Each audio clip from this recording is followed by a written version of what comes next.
Muy bien, entonces el tema que ahora me complace presentarles, ¿no?, a todos ustedes son aspectos sensoriales en las funciones orofaciales, ¿verdad?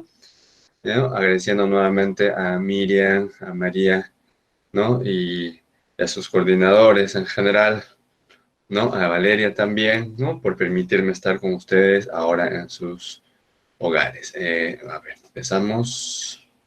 No, dentro de estos factores es muy importante observar, ¿no?, de que todas estas teorías ya han sido especificadas, ¿no? Han sido prácticamente detalladas en sus tiempos correspondientes, ¿no? Esto ya salió unas teorías a partir del año 1975 en adelante. En los años 95 ya empezó a establecerse como tal, ¿no? Tanto es así que Blanche, Botticelli y Holloway empezaron ya a tratar de ver cuáles son las características funcionales con respecto a alguna teoría de integración sensorial, ¿no? Inicialmente para trabajar sistemas sensitivos motores, para desarrollarse en un sistema bastante importante que es el desarrollo perceptivo y cognitivo, ¿no?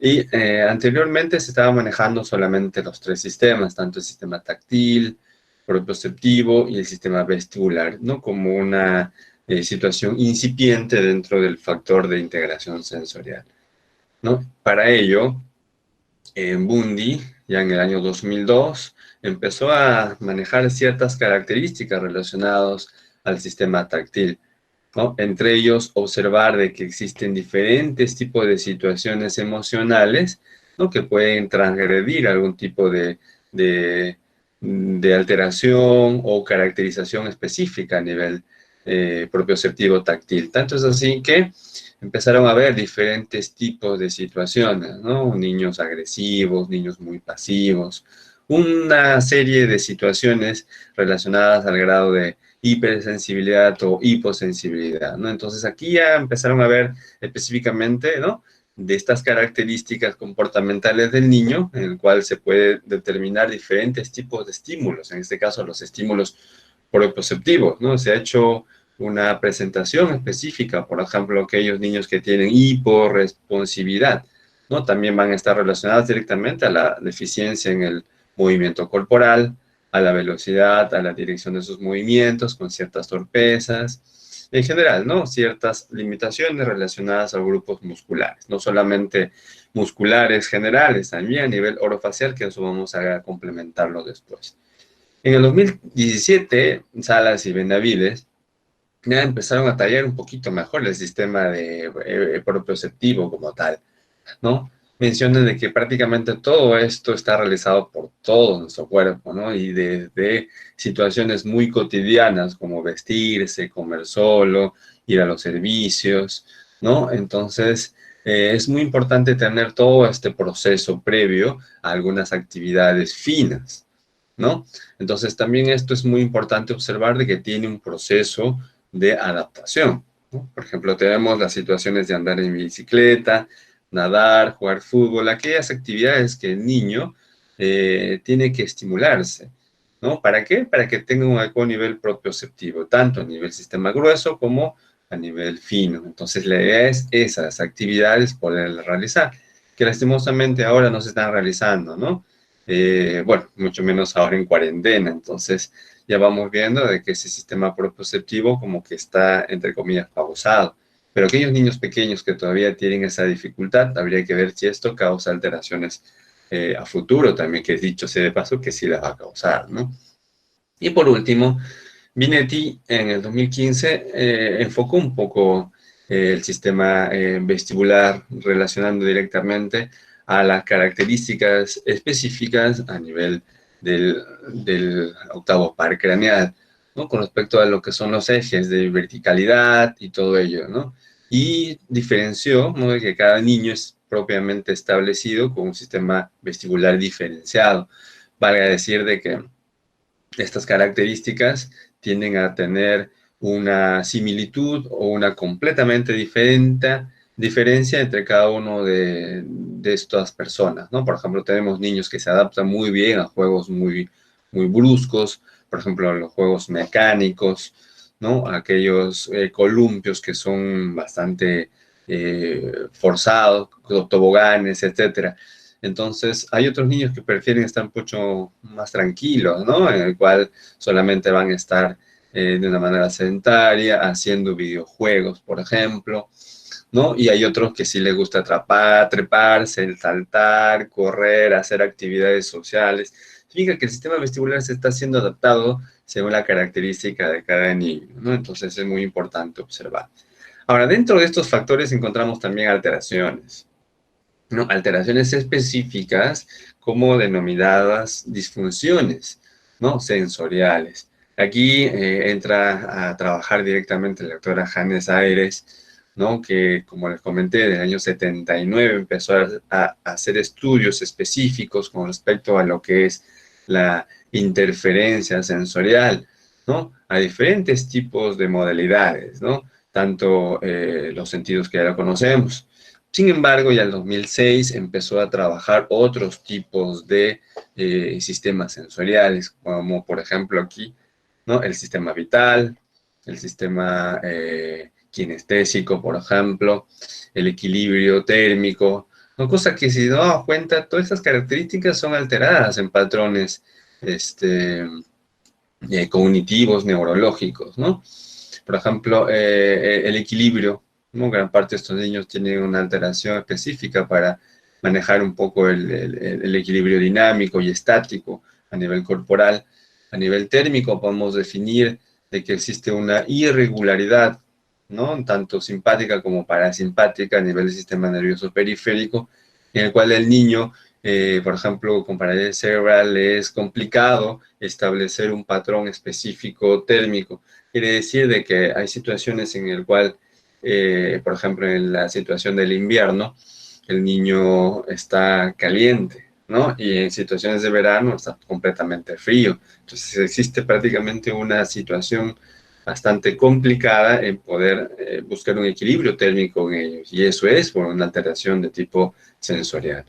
Con respecto a lo que es la palabra ajena, ¿no? El qué dirán de las personas. Esto es muchas veces relacionado a niños con TEA, ¿no? En el cual piensan situaciones diferenciadas y piensan que están hablando mal de ellos, entonces reaccionan de una mala manera, o el pensamiento ajeno, ¿no? Son situaciones específicamente que se relacionan a esto. Y la percepción de yo ajeno es verme muy bien para los demás. Y ahí hay situaciones relacionadas a la parte psiquiátrica también, ¿no? En el cual me veo muy bien en el espejo, pero para otras personas sientan que soy gorda o gordo, ¿no? Entonces hay una mala percepción de mi imagen corporal. Entonces son alteraciones perceptivas si nos damos cuenta, ¿no? Entonces, dentro de lo que es el sistema estomatoglossognático ahora establecido, ¿no? Desde este año empezamos a manejar ya estas características específicas, determinamos que el sistema orofacial no posee una amplia población de receptores sensoriales, ¿no? Que están relacionados diferentes con las funciones que se ejecutan en este sistema, ¿no? Estos son muy importantes, obviamente, para la realización apropiada de diversas y complejas funciones, ¿no? Las funciones orofaciales, como la desucción, deglución, masticación, fonoarticulación, ¿no? Y esto va relacionado directamente a lo que es la articulación temporomandibular también, ¿no? En el cual va a ir ayudando a controlar estos patrones, ¿no? O modificaciones de adaptación, en el cual se va a participar también eh, diferentes características, como por ejemplo la homeostasis estomatoglossognática, ¿no? ¿Qué es eso? Bueno, prácticamente formar un sistema global entre el organismo, ¿no? Específicamente relacionadas a las parafunciones y funciones estomatoglossognáticas. Entonces, es muy importante observar de que todo esto va a estar relacionado con diferentes tipos de estructuras musculares, estructuras vasculares, linfáticas, sanguíneas, ¿no? No solamente por ello, relacionadas directamente a la parte de la mucosa, ¿no? Lo que es la parte odontológica, maloclusiones, ¿no? Sin dejar de lado las estructuras óseas, ¿no? Como la articulación temporomandibular, el sistema postural, ¿no? Comandado por las vértebras, la columna cervical, etcétera. Entonces, son características muy importantes, ¿no? Porque uno piensa sistema estomatognático, ya, músculos, por ahí pares craneales, vascularización, pero ¿qué sucede con las demás estructuras, no? Diversas características, ¿no? Que se van a relacionar en una unidad morfofuncional, ¿no? Entonces, la idea es eso, buscar un equilibrio dinámico en cada una de estas estructuras, ¿no? En el cual tenemos que ir evaluándolas de a poco y determinando cuál es la mejor opción para poder iniciar el proceso de rehabilitación, ¿no? Entonces, inicialmente, ¿no? Nos comentan estas características, ¿no? ¿Cuáles son las funciones específicas a nivel orofacial? Muy bien, son estas, ¿no? Lo que son las clásicas, que es la que ya les estaba mencionando, ¿no? Aparte de ella tenemos las adaptativas, ¿no? Como el beso, mordida, mímica, vómito, eructo, ¿no? El bruxismo, etc. Entonces, son características que se van a ir correlacionando directamente a una estomatoponía, ¿no? Que son funciones netamente motoras. Pero aparte de ello tenemos estas características también que no es posible dejarlas de lado, ¿no? Douglas ya en el 2012 empezó a hacer una diferenciación y una caracterización entre cada una de ellas, ¿no? Tanto es así que mencionó esto como parte fundamental, las funciones sensitivas o la estomatognosia, ¿no? Aquí vamos a encontrar diferentes grupos de pares receptores, ¿no? Como por ejemplo la estimulación esteroceptiva, interoceptiva, propioceptiva y visceroceptiva, que vamos a desglosarlo para poder identificar cada uno de ellos.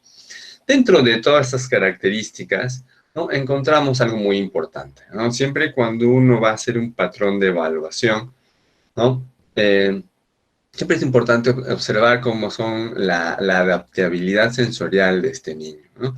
Si bien es cierto, cuando uno intenta intervenir al niño, ¿no? Tocarlo, palparlo, vamos a encontrar de que tiene un cierto grado de rechazo, ¿no? Peor aún, imagínense que venga un niño con alteración en la masticación, en la deglución, que tenga componentes de trastorno espectro autista, por ejemplo, ¿no? En el cual su nivel de sensorialidad está totalmente desequilibrado. Entonces vamos a tener más dificultad de abordaje específico. Entonces, situándonos en la cavidad oral, obviamente vamos a tener de que este niño al inicio va a tener una cierta defensividad oral. ¿Qué quiere decir con esto, no? De que este niño va a evitar ciertas texturas con respecto a lo que son alimentos, ¿no? Y actividades que se relacionan directamente con la cavidad oral o cavidad bucal, ¿no? Entonces, todas estas características, ¿no? Son únicas, ¿no? Hay niños que muy bien te abren la boca, van al dentista sin ningún problema, por ejemplo, ¿no? Se hacen su tratamiento ortodóntico sin ninguna dificultad. Pero por otro lado, quiero decir que es la mayoría de los niños van a tener dificultad con respecto a esto. Con respecto a ello, por ejemplo, les comento una anécdota, ¿no? Tengo trabajando ya bastante tiempo con un colega que es ortopedista funcional de los maxilares, ¿no? En el cual compartimos pacientes. Tanto es así que llega él, un niño con una mordida abierta anterior, ¿verdad? Con una alteración propia en las características dentarias y esqueletales. Entonces, por preocupación de los padres, llevaron a este niño, ¿no? A su consulta y empezaron a tratar de hacerle en este caso, el moldeamiento o el molde del aparato ortodóntico específico. Tanto es así que se dificultaba, ¿no? Y es más, no podía abrir la boca, ¿no? Porque ni bien empezaba a abrir, le tocaban la punta de la lengua y tenía una excesiva exacerbación, por ejemplo, de este reflejo nauseoso. Consecuentemente, el colega ortopedista funcional no podía hacer este tipo de actividades. Entonces, lo que me sugirió es tratar de mejorar ese nivel de sensibilidad, ¿no? Disminuir un poquito esta hipersensibilidad presente en este niño, ¿no? A través de actividades específicas de motricidad orofacial, para luego ya empezar directamente con su patrón de reeducación, ¿no? Entonces estamos hablando desde un punto de vista sensorial. Entonces, una vez que se ha logrado ese patrón sensorial, ya el colega empezó a colocar directamente las prótesis y Luego volvía con nosotros para hacer la reeducación muscular, porque si se dan cuenta, si vamos a cambiar un hábito específico a través de una aparatología, la aparatología es corregir directamente el alineamiento dentario. Pero ¿quién corrige la función? ¿Quién corrige los músculos, por ejemplo? Tengo que hacerlos nosotros. Entonces, se dan cuenta más o menos cuál es el, el algoritmo específico de la planificación, ¿no? Siempre y cuando seamos referidos por otro colega profesional del equipo multidisciplinario, ¿verdad? Entonces, dentro de esa sensibilidad propioceptiva, nos decíamos de que esto va relacionado directamente a nivel corporal, ¿no? La posición de nuestro cuerpo en relación a las superficies, no sea vertical u horizontal.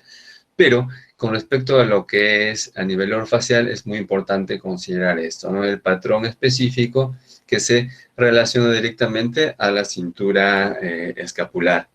¿Verdad? Entonces, por eso existen ya situaciones en Brasil, por ejemplo, que se está debatiendo denominar a la especialidad de motricidad orofacial como motricidad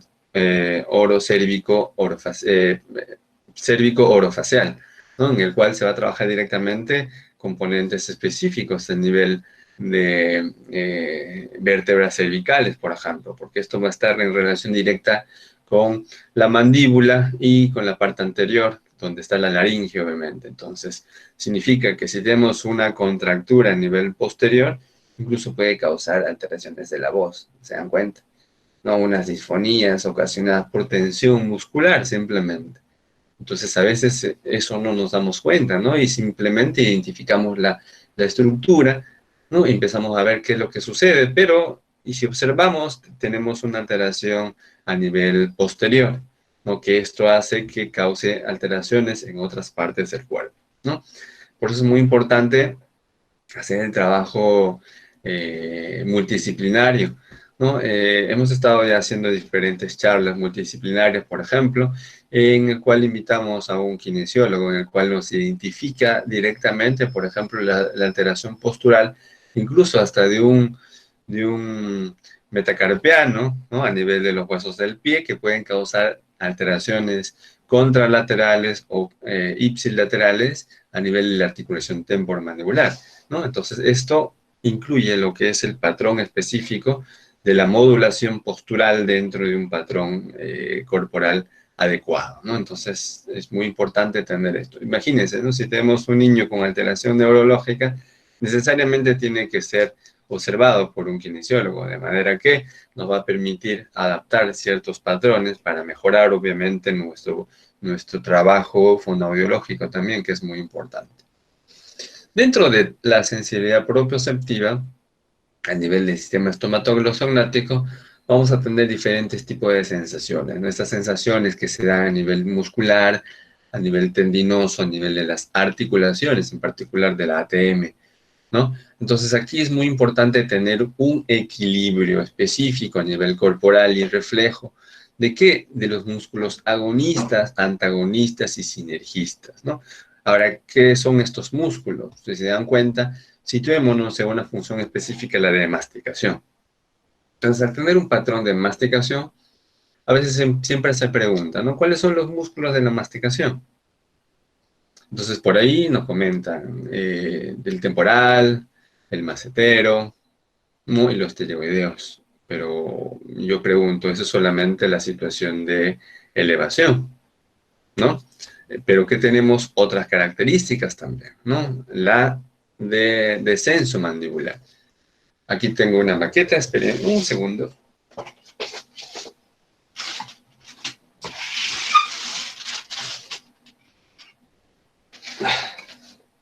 Aquí podemos observarlo mucho mejor. ¿Se nota allí?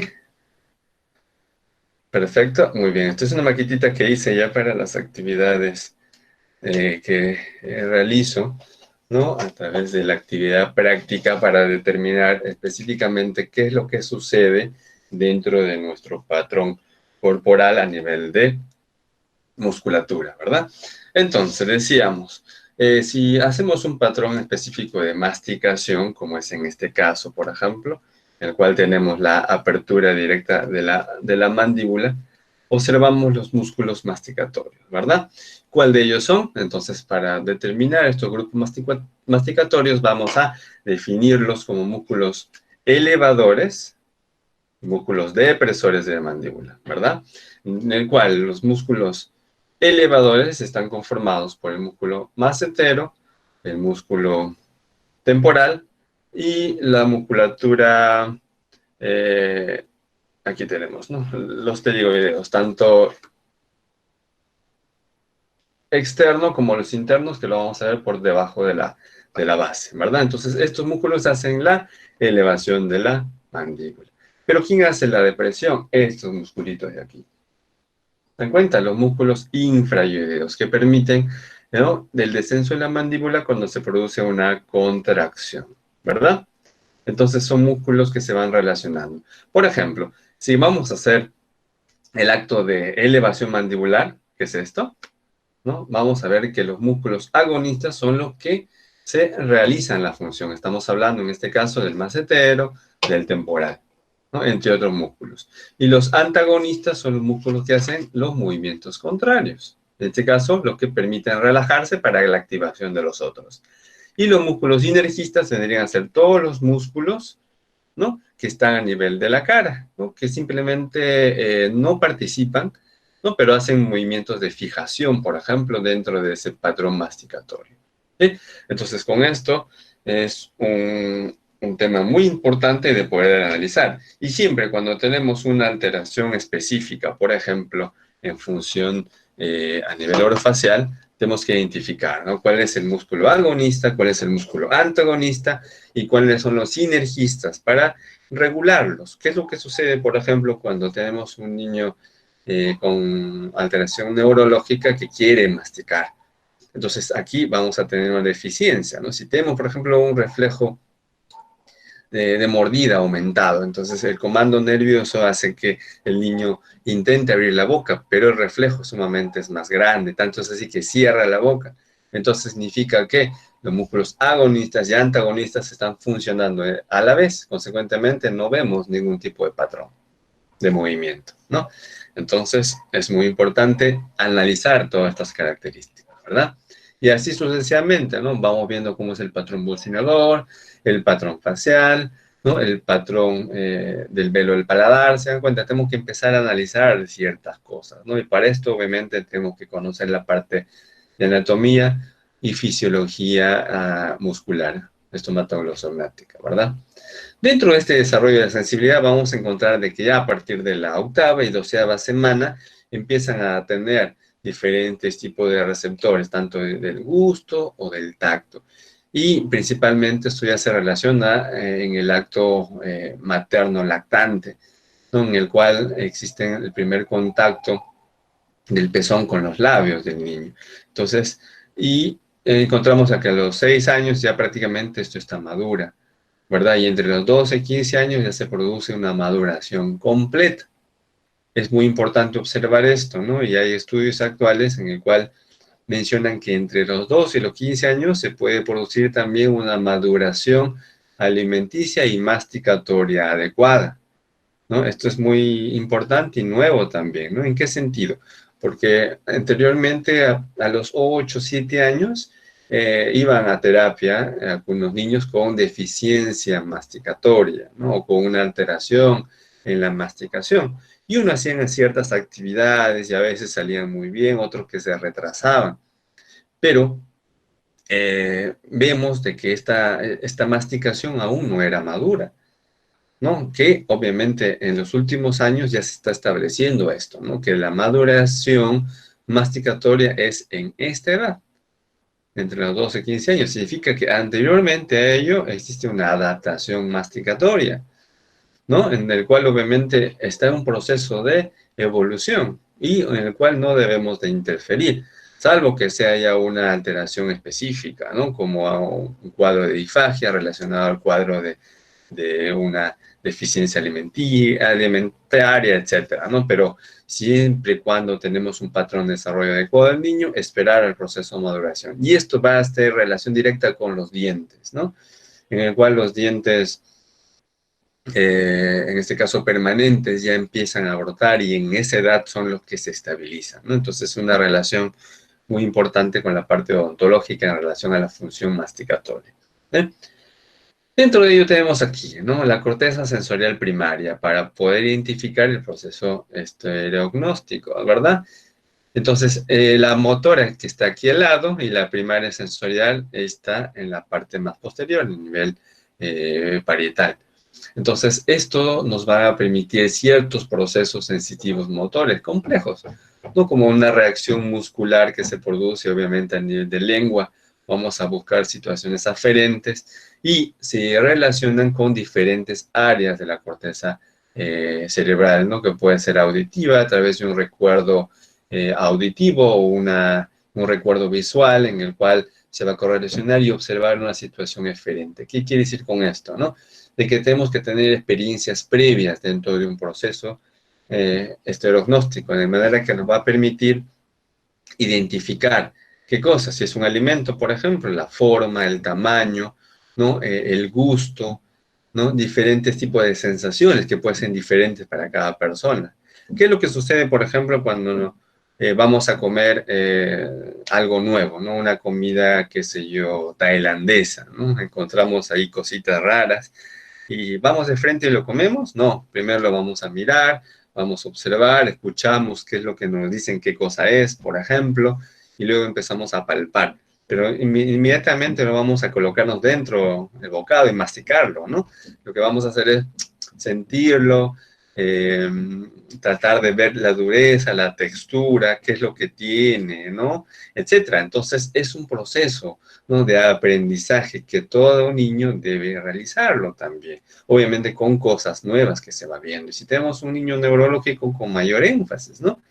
Lo que sucede siempre, cuando tenemos un niño con deficiencia masticatoria, deglutoria, ¿qué es lo que hacen?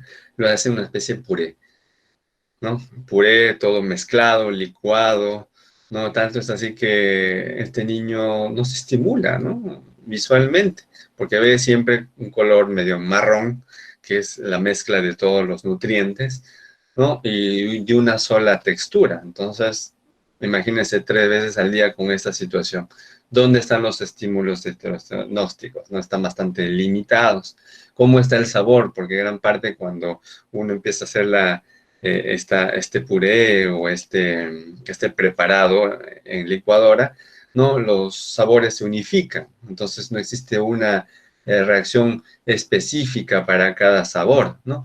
Y ni siquiera el color, ¿no? Porque todo es una forma específica, ¿no? O sea, no existen variedades, ¿no? Entonces siempre se recomienda, por favor, échele, por ejemplo, el zapallo, que es un poquito más verde, las zanahorias, ¿no? Por separado, para que siente el gusto, esa sensación visual, y siempre diciéndole, ¿no? Oye, Juan, oye, Pepito, mira, vamos a comer este tipo de alimento, que puede ser la zanahoria. Mira el color, siente, percibe, huele, ¿no? Siente la diferencia en el sabor, etcétera. Entonces son características muy importantes dentro de todo este proceso de sensaciones.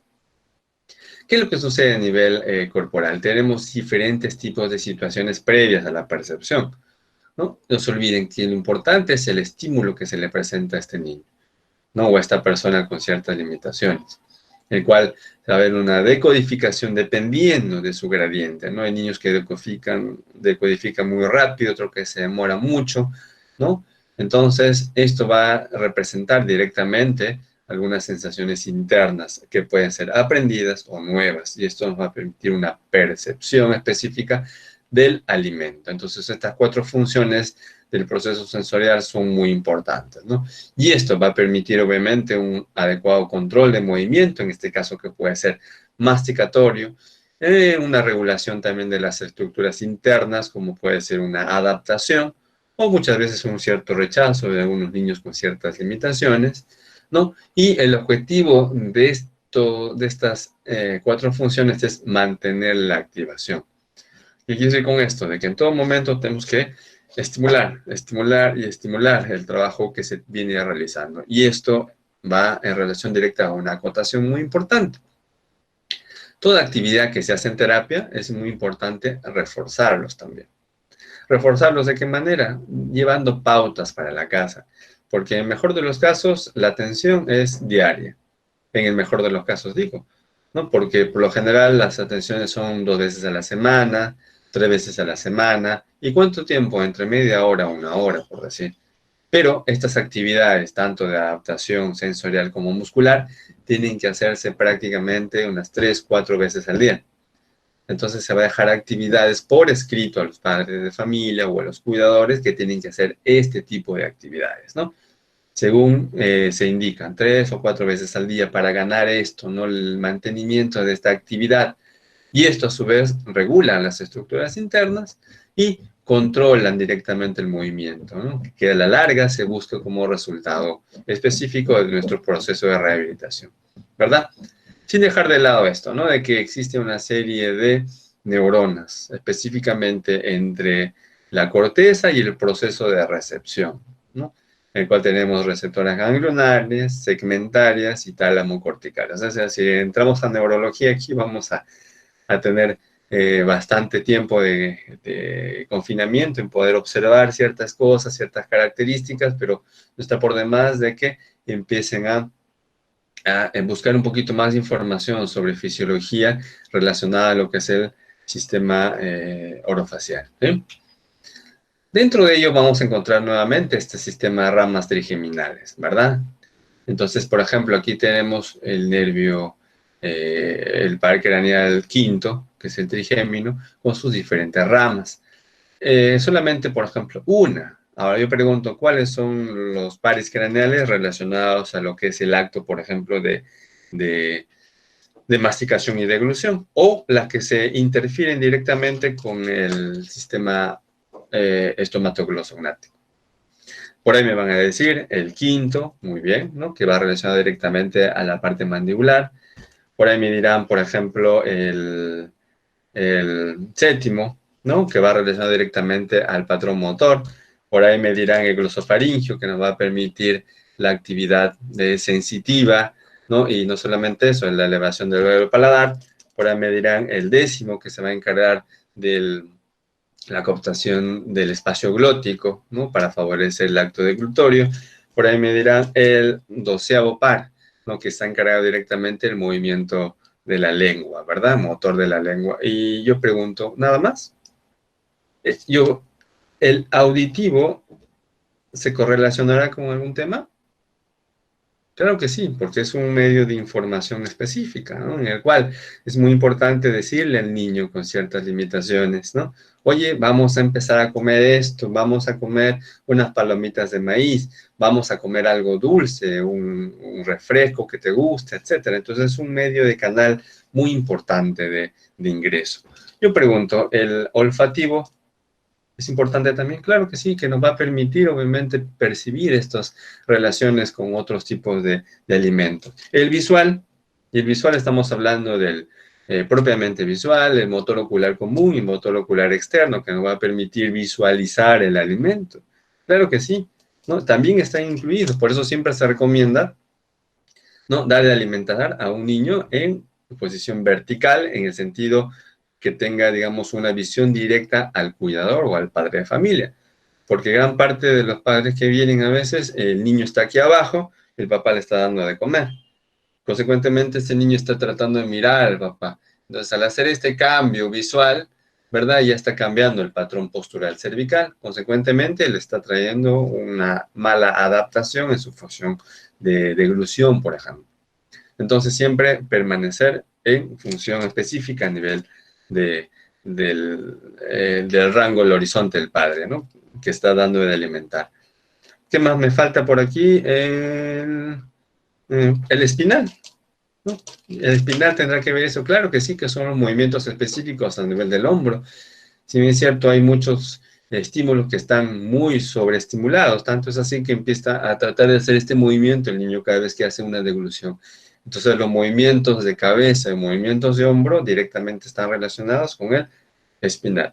Si se dan cuenta, estamos hablando de todos los 12 pares craneales que se relacionan directamente con el patrón del sistema estomatoglossognático. Entonces, no hay que dejar de lado todas estas ramas sensitivas y motoras, ¿verdad? Entonces, aquí vamos a observar también de que existen diferentes tipos de axones, miren, ¿no? La propiocepción, vamos a encontrar aquí que tenemos una entre 13 a 20 micras, ¿no? Y su velocidad de conducción va a ser obviamente mucho más. Mientras más grande sea el nivel del axón aferente, mucho más es la velocidad y la velocidad de respuesta también, ¿verdad? Entonces vamos a encontrar de que hay diferentes tipos de grosores con respecto a los axones. Y esto va a relacionarse a los mecanorreceptores y diferentes tipos de especificaciones con respecto a lo que es la parte muscular también, ¿no? Hay las fibras musculares alfa, beta, etcétera. Vamos viendo un poquito casos, ¿no? Para caracterizar aquí diferencias específicas. Miren aquí cómo tenemos un niño con una recepción extraoral alterada. Quiero tocarle, inmediatamente me rechaza, miren, ¿no? Con su otra manito. Entonces yo pregunto, ¿podemos trabajar integralmente con este niño? Por ahora no. Difícil, ¿no? Miren, en todo momento empieza a rechazar el contacto. Entonces tenemos que empezar a trabajar de una manera muy importante a nivel de nuestros propios sectores. Vamos a ver cómo lo vamos a hacer. A nivel intraoral, ¿qué es lo que sucede? Miren, ¿no? Empezamos a colocar aquí un pequeño cotonete o un hisopo, ¿no? ¿Qué es lo que hace esta niña? Miren, ese patrón de reactividad, ¿no? Tiende a tratar de manifestar cierto rechazo, a querer deglutirlo, a irritarse, a hacer bruxismo, a tener sus reflejos orales, ¿no? Bastante persistentes, ¿no? Y esta es una alteración propia, ¿no? Imagínense trabajar directamente con el dedo a nivel intraoral allí. Vamos a tener ciertas limitaciones, ¿no? Entonces, a ver, dentro de ello tenemos que identificar ciertas características muy importantes, ¿no? Sherrington ya del año los 1900, ¿no? En particular en 1906, en su último estudio, ya empezó a manifestar, a caracterizar a través de diferentes sistemas, en este caso exteroceptivos, propioceptivos y visceroceptivos, ¿no? En el cual vamos a diferenciar, por ejemplo, los exteroceptores. Aquí vamos a tener diferentes tipos de terminaciones nerviosas que se van a relacionar directamente con ciertas características, ¿no? Aquí tenemos tanto los receptores táctiles como la presión, termorreceptores y receptores específicamente del dolor que se encuentran a nivel oral, ¿sí? Esto vamos a observarlo aquí. Por ejemplo, los receptores táctiles y de presión van a estar caracterizados obviamente por los corpúsculos de Meissner. Miren dónde está ubicado, ¿no? En la piel de los labios, mucosa lingual, conjuntiva palpebral, etc. Aquí, ¿cómo se va a empezar a trabajar? Miren, toques de baja intensidad que deforman el epitelio. En este caso, va a relacionar directamente con la vibración. Y si podemos trabajar con diferentes texturas, sería ideal. Entonces, antes de empezar a hacer el trabajo directamente de rehabilitación, tenemos que estimular estos receptores, ¿no? Simplemente haciendo pequeños tactos, ¿no? Esta es una sensibilidad táctil muy superficial, ¿no? Entonces, estimulamos los corpúsculos de Meissner, como quien nos hace pequeños cariños, ¿no? O pequeñas sensibilizaciones bastante superficiales. Para luego pasar ¿a dónde? Aquí, los de Merkel, ¿no? Aquí ya estamos trabajando directamente a diferentes tipos de células, ¿no? Miren aquí, su nivel de adaptación es lento. ¿Qué quiere decir nivel de adaptación? Significa de que tenemos que estimular más. Mientras más se estimule, este nivel de adaptación tiende a adaptarse mucho mejor. Lo que es diferente, por ejemplo, a este de aquí, ¿no? Pacini, por ejemplo, su nivel de adaptación es rápido. Eso quiere decir de que este corpúsculo está relacionado directamente, ¿no? Con los movimientos rápidos, tanto de aceleración, etcétera. Entonces aquí son medidores de presión. Se da cuenta, cuando vamos a hacer la reeducación motora, tenemos que aplicar ciertos grados de presión, ¿verdad? Entonces, si este niño no tiene esa sensibilidad adecuada de presión, va a sentir como si estuviéramos agrediéndolo. Entonces, tenemos que empezar a trabajar directamente esto, ¿no? ¿No? Presión un poquito más fuerte, ¿no? De manera que va a permitir adaptar. Obviamente no es sobreestimular, porque si no, vamos a irritar a este niño. Entonces, vamos viendo estas características muy importantes.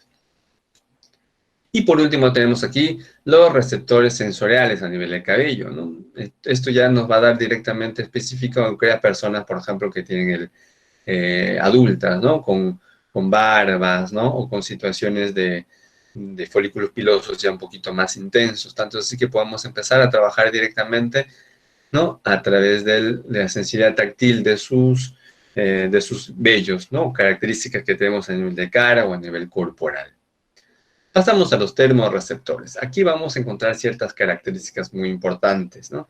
En el cual vendría a ser la característica fisiológica de nuestro patrón de rehabilitación, ¿no? Porque a veces dicen, pero ¿por qué estás trabajando con situaciones de temperatura caliente?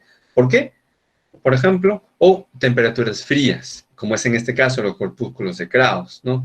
Se menciona de que estos corpúsculos, al ser estimulados, ¿verdad? Con sensaciones frías, nos va a dar una contracción muscular. Entonces tenemos por ahí una deficiencia muscular, ¿verdad? O una deficiencia en el movimiento, por ejemplo, o una falta de fuerza. Tenemos que estimular a través de qué? Muchas veces del frío, ¿no? Obviamente que tenemos que trabajar a nivel del paladar blando, por ejemplo, que están ubicados estos receptores en la mucosa oral, en la piel, en los labios, etcétera, ¿no? Su nivel de adaptación es lento, consecuentemente tenemos que sobreestimular para buscar mejores resultados.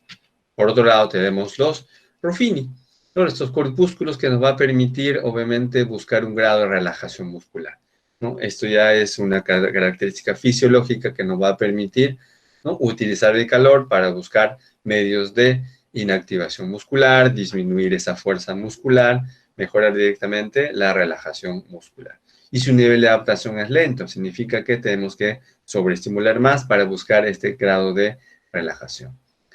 Receptores del dolor, ¿no? Que son libres de características amielínicas, ¿no? Pequeños botones terminales, ¿no? Que se van a estimular cuando existe algún tipo de amenaza. Luego vamos viendo los propioceptores. Aquí tenemos los usos neuromusculares, órganos venenosos y receptores articulares. Dentro de los usos neuromusculares, si se dan cuenta aquí, al hacer cualquier tipo de movimiento, función, y esto es lo que generalmente se aplica a nivel intrahospitalario, ¿no? ¿En qué sentido? Por ejemplo, si tenemos una persona intubada, ¿no? Que está en UTI o está en UCI, y a veces solicitan nuestro trabajo, pero si está monitoreado, está con muchas vías, por ejemplo, ¿no? Tanto de oxígeno, etcétera. Pero ¿qué se hace? Trabajamos a través de estos receptores muy importantes, ¿no? Al simplemente abrir y cerrar la boca, estamos trabajando estos usos neuromusculares, ¿no? Al hacer movimientos específicos de cabeza, también lo estamos haciendo, el cual nos va a permitir más adelante trabajar reflejos posturales, ¿no? Y aquellas contracciones musculares reflejas que muchas veces se pierden. Entonces, para eso es la importancia de ese trabajo muscular. ¿Eh? Entonces, ¿cómo se trabaja? Simplemente haciendo actividades que permitan hacer activación muscular. ¿Eh? ¿Qué son los órganos tendinosos de Golgi? ¿No? En este caso son mecanismos de protección que, por ejemplo, la tenemos en la articulación temporomandibular, ¿no? ¿Qué es lo que sucede cuando abrimos la boca? ¿No? Tenemos un límite. Y ese límite, al mantenerla prácticamente en una amplitud bastante grande, para cada persona que es totalmente diferente, vamos a sentir luego un cierto dolor. Entonces aquí es cuando ya se están trabajando los órganos tendinosos de Golgi, que nos está advirtiendo de algún tipo de alteración, ¿no? Entonces, automáticamente el dolor hace que disminuya este patrón específico. Pero ¿qué es lo que sucede cuando tenemos un reflejo de apertura bastante exacerbado? ¿No? El músculo se estira. Y tanto se estira que prácticamente no busca relajarse y este patrón de hiperextensión en movimiento le causa dolor muchas veces al niño, ¿no? ¿Qué es lo que sucede, por ejemplo, con los casos de niños con síndrome de Down, que el cual estos receptores de tendinosos de Golgi están disminuidos? Eso se subluxa en la mandíbula, que es lo que sucede con gran parte de los niños con hipotonicidad, ¿no? Tenemos niños con parálisis cerebral hipotónica, por ejemplo, que abren la boca, se subluxan y sin ningún problema, ¿no? Pero eso a la larga puede causar alteraciones directamente en la articulación temporomandibular. Entonces, la importancia de estimular estos reflejos de Golgi, ¿no? Reflejos tendinosos. Luego tenemos propioceptores musculares a nivel de los ligamentos articulares, ¿verdad? Entonces, toda la posición, ciertas características que nos va a permitir darnos información. Los visceroceptores, tanto olfativos como osmoreceptores, ¿no? Nos va a permitir identificar el patrón olfativo. Aquí tenemos los poros gustativos, relacionados directamente con los sabores. Y dentro de ello vamos a observar otra característica muy importante, ¿no? Los mecanorreceptores de la articulación temporomandibular. Se dan cuenta, la articulación temporomandibular es muy fundamental para todas estas funciones, tanto para el habla, para la fonación, para la masticación, para la deglución, para la succión. Entonces, cualquier alteración propia a nivel de la articulación temporomandibular, vamos a ver mermadas nuestras funciones orofaciales. Entonces, dentro de ello se ha descubierto que hay 4 receptores articulares, ¿no? GBW1, 2, 3 y 4, en el cual hace referencia a Greenfield y White, ¿no? Que han sido sus descubridores. Entonces, en GBW1, ¿qué nos va a hacer? Informar sobre la posición mandibular, ¿no? ¿Qué significa? Que busca un patrón de postura mandibular adecuada. Entonces, si tenemos un niño, por ejemplo, con la boca abierta, este GBW1 está siendo limitado. ¿Por qué? Porque no mantiene directamente esta posición específica. Entonces, lo que tengo que hacer es estimularlo. ¿A través de qué? Simplemente llevar la mandíbula hacia la parte superior y estimular ese GBW1. GBW2, por ejemplo, nos informa sobre la velocidad y dirección mandibular. Aquellos niños que cuando mastican hacen esto. Mm, Tienen una deficiencia en la velocidad masticatoria, ¿verdad? Y hay otros niños que empiezan a masticar solamente de un lado, que es esta. Al hacer solamente esta masticación, no está identificando esa dirección mandibular, que tenemos que estimularla también, ¿no? A través de los alimentos y demás cosas. GW3, la función de proteger estos músculos elevadores. ¿Qué es lo que sucede? Cuando uno, por ejemplo, al comer el arroz o al comer el trigo, ¿no? Empieza a degustar el alimento y de un momento a otro encontramos una piedrita. ¿Qué sucede? Inmediatamente abrimos la boca, empezamos a identificar dónde está este, esta roquita o esta piedra para poder eliminarla. ¿Qué sucede en niños con patología? Empiezan a masticar, sienten allí esa roquita y la siguen haciendo. ¿Por qué? Porque este nivel propioceptivo del GW3 está desactivado o no está funcionando. Tanto es así que se pueden comer sus propios dientes, masticar sus propios dientes, ¿no? Y romperlas, etcétera. Es un patrón importante. Y GW4, al no tener dolor, vamos a tener dificultades también con respecto a anomalías dentarias que pueden causar en ellos, ¿no? Por ejemplo, imagínense un niño con una carie bastante profunda, ¿no? En el cual a simple vista estamos viendo el nervio, ¿no? A nivel de la parte inferior del diente. Entonces significa que para el común denominador esto no nos deja masticar en nada, ni siquiera abrir la boca, ni siquiera dormir, ¿no? Por el dolor. Pero estos niños tienden a tener mayor tolerancia. Para que tengan mucho cuidado con esto, porque a la larga puede causar infecciones que no se pueden dar cuenta, ¿verdad? Entonces son características específicas dentro de la articulación temporomandibular. Sin dejar de lado esto, ¿no? Es muy importante también estimular los dientes, porque tenemos propioceptores a nivel de contacto cruzal, de los botones terminales, ¿no? Y la descarga espontánea de la mandíbula al momento de hacer masticación, por ejemplo. Esto nos permite, ¿qué cosa? Identificar de que los dientes no son fijos, son móviles. Consecuentemente, empezamos a trabajar esas características, no solamente allí, sino trabajar la mucosa oral. Por el simplemente hecho de colocar el dedo en la cavidad intraoral, y estamos estimulando visoreceptores, nociceptores y propioceptores, específicamente a nivel del tejido conjuntivo y el epitelio, ¿no? Que conforma parte de la mucosa oral. Entonces, antes de hacer el trabajo intraoral como tal, tenemos que estimular la parte de las mejillas, la parte vestibular de los labios propiamente dichos, etcétera, ¿no?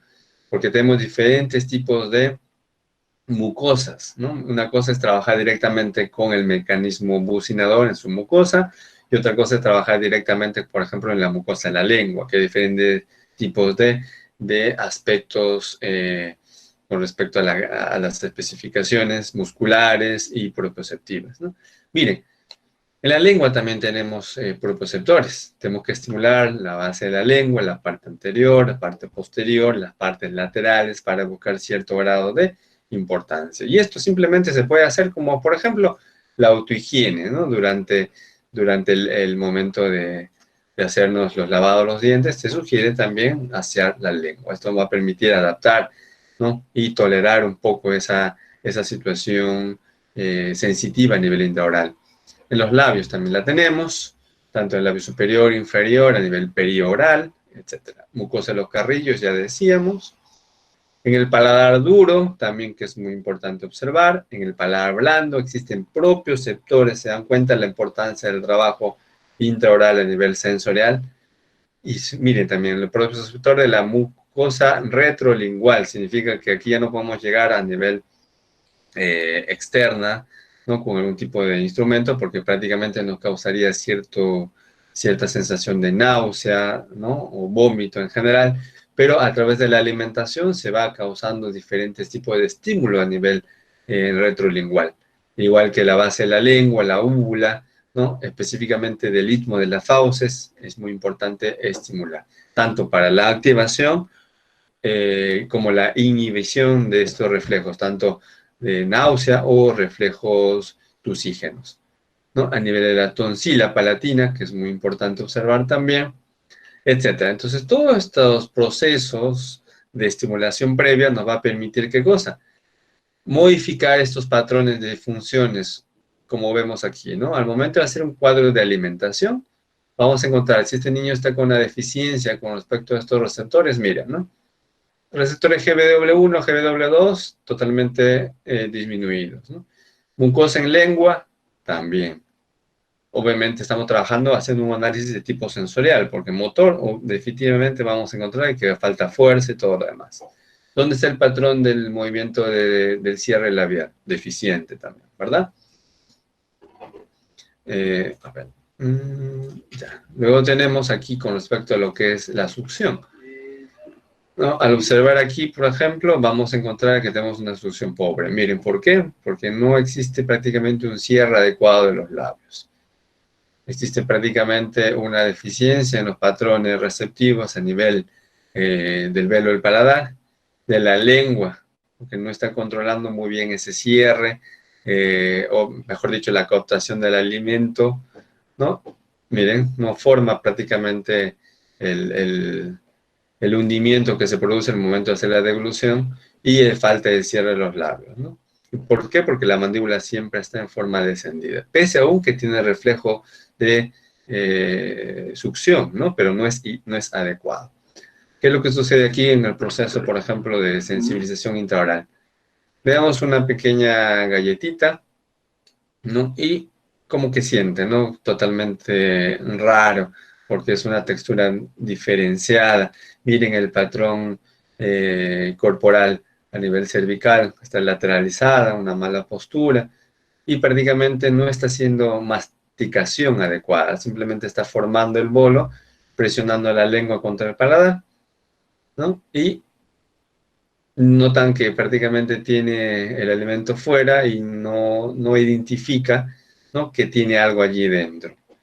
Entonces es muy importante observar todas estas características, ¿no? Que vemos siempre a continuación. Y vemos aquí, por ejemplo, una deficiencia en la fase oral también. Cuando intentamos tratar de darle un alimento, lo que hace el niño es, pese a que tiene, miren, ¿no? Los labios cerrados, pero aquí tiene ya una presencia de babeo. Al observarse esto, me imagino inmediatamente que tiene una alteración propioceptiva intraoral 1, y la otra es de que esté teniendo una alteración propia a nivel del patrón deglutorio, ¿verdad? Entonces son características que nos puede referir un babeo, en este caso específico, ¿verdad? Vemos aquí, obviamente, de que en todo momento hace la anteriorización de la lengua para que se produzca un cierre anterior que le produzca, obviamente, una fuerza intraoral que permita que el alimento vaya hacia la parte posterior. ¿Qué es lo que sucede aquí? Esto es una alteración en la fase oral. En la fase faríngea, miren aquí, está haciendo un adecuado nivel de formación de bolo, está masticando, está sintiendo esa sensibilidad, pero al momento de hacer paso de glutorio, miren, ¿no? Tiende a agacharse ligeramente para que se produzca ese patrón de alimento. Aquí vamos a ver mejor, miren.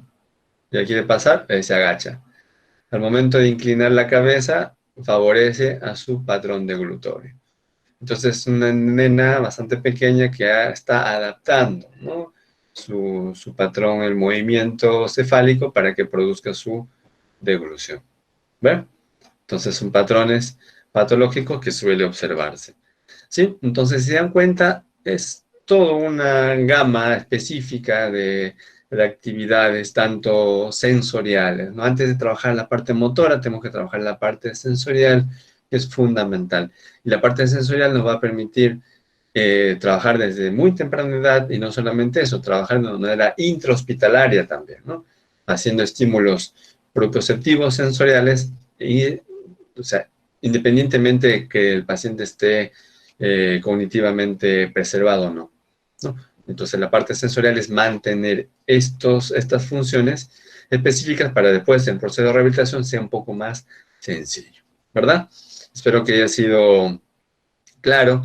Hay muchas cosas de poder seguir compartiendo, pero bueno, esto es una pincelada de las cosas que tienen que poder aprender en el transcurso de todas sus actividades, ¿no? Dentro del proceso de formación. Y si no, existen subespecialidades también, ¿no? Como diplomaturas, especialidades propias, ¿no? En el cual ya uno va a ir viendo si le gusta este tema, trabajar un poquito más la parte motriz-orofacial, etcétera. Pero esto es una pincelada de las cosas que harían, ¿no? Si fuesen especialistas en motricidad orofacial. David, una pregunta. ¿Vos Sí, disponés Miriam. de una ficha o un protocolo de evaluación sensorial, oral, o extraoral, intraoral? ¿Tenés de autoría propia o de alguien? No, no, no, por lo general de autoría propia estamos en proceso de valoración. No, todavía no lo hemos estandarizado, no está en proceso de adaptación, pero se pueden utilizar otro tipo de evaluaciones específicas, ¿no? Si gustas te la paso luego para que puedan compartirla con tus estudiantes sin problema.